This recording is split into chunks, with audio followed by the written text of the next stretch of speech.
I just got an email from a wedding we finished saying how much they love their invitations, how happy they are. You never get those emails as an attorney.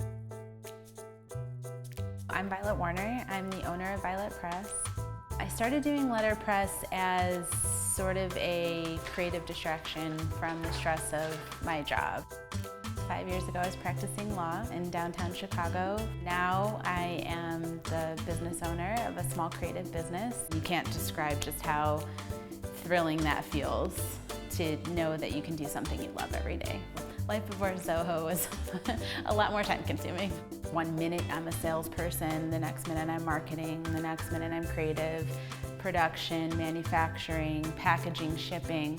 Before I found Zoho, I was definitely using a hodgepodge of different things. When wholesale orders would come in, I would take hours just to put them in the different software programs. There's not a lot out there, or really anything out there, for micro businesses to handle that back-end process until we found Zoho. To finally find that was like, oh my God, this is exactly what I've been looking for. I can put the customer in there in the CRM.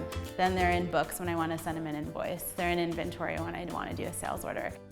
I felt really stuck at some point where I just felt like all my time was going toward fulfilling the orders I was getting in. So to get some of that time back to grow the business is like invaluable, really.